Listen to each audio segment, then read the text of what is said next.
Rosario, a diferencia del resto de las ciudades argentinas, no tuvo fundación. Creció lenta y desordenadamente en un paraje elevado sobre la curva inferior del río Paraná, hasta cuando en 1852 el general Justo José de Urquiza, a cargo de la nueva organización nacional, la declara ciudad y su puerto, con la libre navegación de los ríos, se convierte en el principal puerto de ultramar de las provincias del interior. Su crecimiento fue inédito. En 1858 su población se había triplicado, contaba con 29 casas de azotea de 2 plantas, 1.300 de una y 411 ranchos de adobe y paja. A partir de 1860 se desarrolla el proyecto de ciudad liberal y capitalista, dando inicio a una vertiginosa expansión económica y demográfica que transformaría a Rosario, en poco más de medio siglo, en una de las ciudades más pujantes del continente.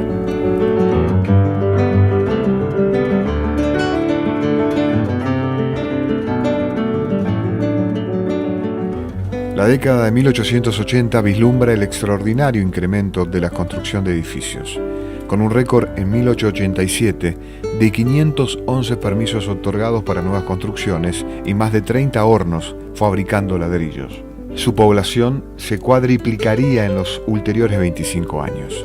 A mediados de la década de 1880, el catanal Juan Canals iniciaba el camino de las compañías modernas de la construcción.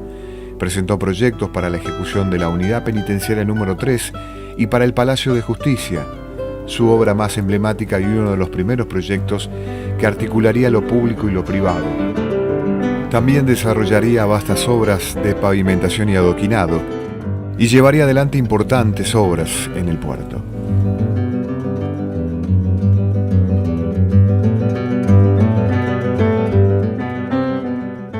La inmigración europea aportó una valiosa y calificada mano de obra. Distintas ramas del gremio de la construcción, maestros mayores de obra, albañiles, herreros, carpinteros, yeseros, marmoleros, vidrieros y hasta pintores, darían forma al progreso de la nueva urbe. A finales del siglo XIX, Rosario fue la ciudad de los constructores. A pesar de las crisis como la de 1890, la ciudad continuó ampliando sus rasgos de modernidad con nuevas instituciones públicas, hospitales, estaciones e industrias.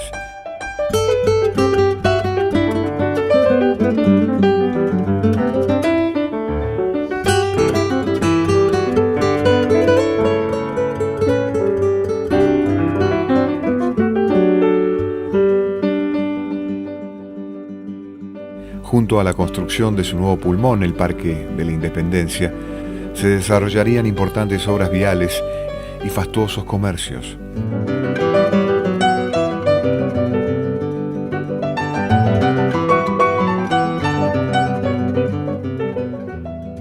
Llegaría también su tan ansiado puerto moderno, una proeza de ingeniería con edificios, líneas férreas, elevadores, usinas eléctricas, grúas y 4 kilómetros de muelle que sentarían las bases del apogeo económico que disfrutó la ciudad hasta la Primera Guerra Mundial.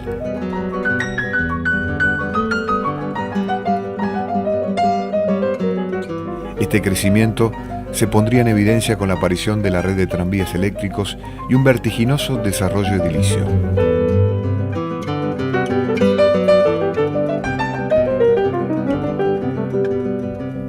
Desde el inicio de 1920, Rosario recuperó el camino del crecimiento económico.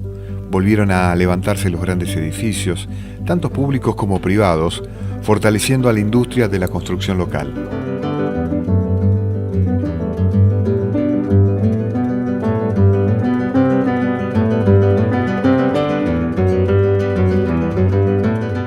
Su primer rascacielos, el Palacio Minetti, supo cotejarse con sus pares norteamericanos mediante su exquisito estilo Art Déco. Nuestra Belle Époque terminó abruptamente con la crisis mundial iniciada en 1929, que derrumbó los precios internacionales de las materias primas, paralizando las actividades del puerto. Muchas de las obras iniciadas por el Estado quedaron inconclusas, como el monumental proyecto de Ángel Guido para el edificio de correos y telégrafos, aunque al promediar la década de 1930, la inversión privada se volcó a la construcción de viviendas en altura para la renta, con una arquitectura más geométrica que tenía como modelo a la vanguardia europea. En 1937, Rosa Tiscornia de Castanino donó el monumental edificio del Museo Municipal de Bellas Artes, construido en tan solo 7 meses.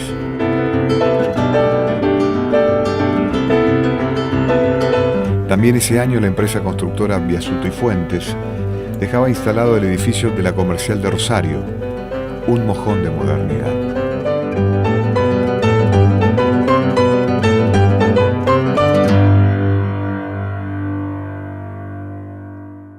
El estallido de la Segunda Guerra Mundial produjo un gradual desmantelamiento del puerto agroexportador, acentuando con su nacionalización en 1942 y la falta de dragado. Las inversiones se concentraron en las industrias de sustitución de importaciones, dando forma a la construcción de un cordón urbano industrial que se extendería en la franja costera entre San Nicolás y Puerto General San Martín, y con altibajos que no detendrían su crecimiento hasta la actualidad. Había finalizado la Segunda Guerra Mundial. El país ingresaba en una etapa de gran crecimiento económico. Sin embargo, la inflación y el gran desfasaje de precios relativos en contratos de obras públicas habían hecho entrar al sector en crisis. Por lo que en septiembre de 1946, bajo el liderazgo del ingeniero Pinasco, un grupo de pujantes constructores rosarinos fundó la Delegación Rosario de la Cámara Argentina de la Construcción, promoviendo, como lo habían hecho en la Cámara Argentina, desde 1936, múltiples iniciativas que se convirtieron en hitos de la construcción en el país y en nuestra región. Desde mediados de la década de 1950, Rosario y su región se transformaron en uno de los polos de desarrollo más importantes de la Argentina. En 1957 lograrían, después de años de lucha, dejar inaugurado el Monumento Nacional a la Bandera. La transformación de la ciudad causaba asombro en sus visitantes. Su progreso de acero y cemento era celebrado por la prensa nacional, destacando sus nuevos y empinados edificios que crecían por todas partes. Los cambios operados durante la década del 60 fueron radicales y en ellos la construcción marcó su liderazgo. Con el puerto paralizado y despejadas las instalaciones ferroviarias, la zona ribereña cambió por completo con una nueva ola de edificación en altura que tuvo su epicentro en el barrio Martín y la avenida Belgrano.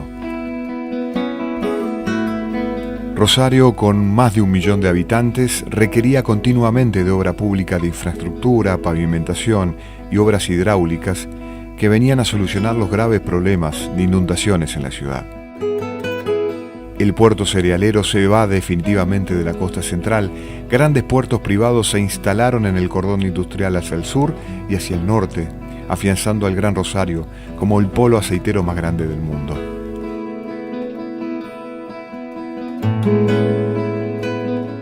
Grandes y monumentales proyectos no solo buscaron la reconversión estética y productiva de la ciudad, sino también un cambio cultural.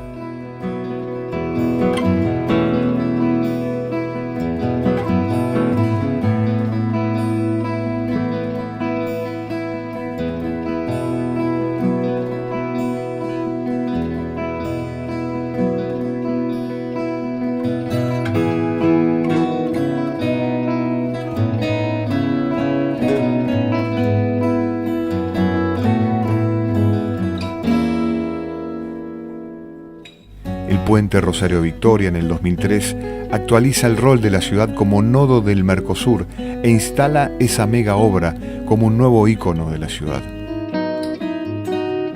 La reconversión portuaria y costera y la gran transformación urbana de Puerto Norte cambiaron la escala de la construcción en Rosario y generaron un nuevo desafío urbano para toda la ciudad.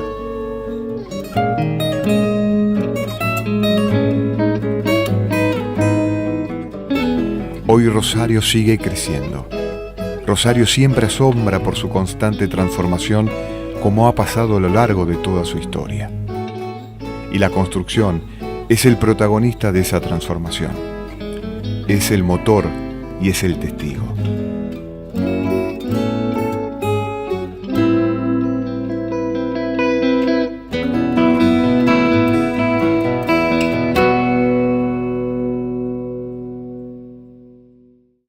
La construcción es lo que hoy une a más de 80 empresas en la Delegación Rosario de la Cámara Argentina, que trabajan juntas porque hay una historia que las une, una historia de constructores rosarinos que hoy cumple 70 años.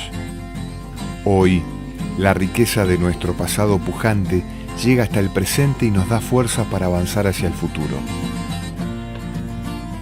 Con la pasión de una ciudad de constructores, trabajamos juntos para crecer, para fortalecernos y prepararnos para el futuro, aportando a una sociedad que crece y presenta nuevos desafíos.